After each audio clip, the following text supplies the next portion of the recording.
please treat us right, give us our right to go back home, especially for my parents, to give statements to their own people. They always treat us different.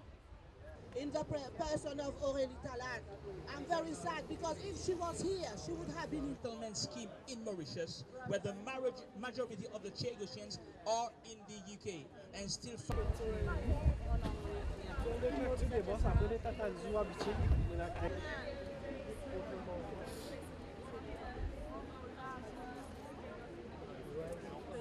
We can't keep letting governments just decide what they want to do with it. We're not just fodder that you can just kick to the side. We are human beings. We deserve to have our human rights respected. We deserve to be part of the negotiations, point blank. They shouldn't have made this deal without asking us what we wanted.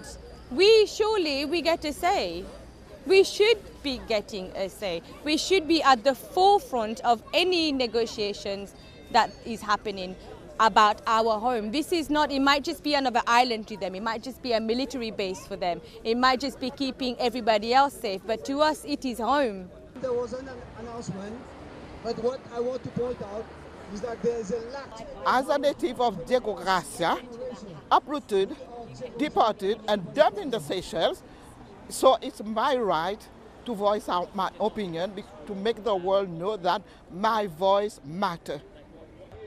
All Chagosians different group in the UK, we want one thing, is to go back to the Chagos. Minister Doughty, the Minister for Overseas Territories, at the start of that, supposedly a careful government can do such a thing towards its own citizens. They announced a deal without even consulting us, which is at the center of all this tragedy, you know. Our people who suffered for the last 60 years, it was not the British or the Mauritian, but today, they have a deal which is suitable for them, best for them, of course.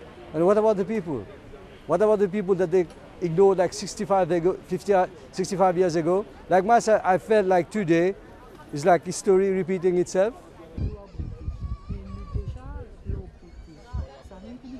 It's time for justice to prevail for the Chagosian people. I think it's absolutely critical that David Lammy and Keir Starmer and the entire government is clear that they will not be righting the wrongs of the past. They will not be complying with their international obligations unless and until the Chagosian community are centred in any agreement and are returned and allowed to return to their homeland and are compensated.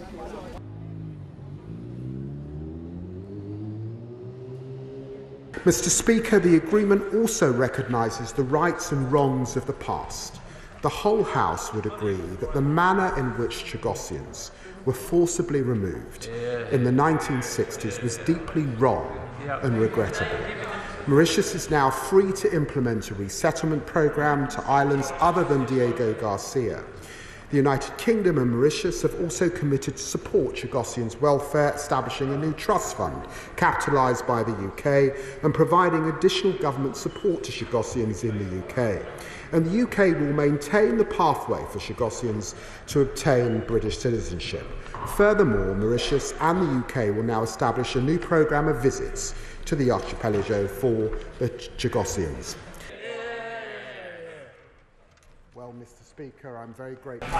And finally, Mr. Speaker, I want to reassure the House and all members of the UK family worldwide that this agreement does not signal any change in policy to Britain's other overseas territories.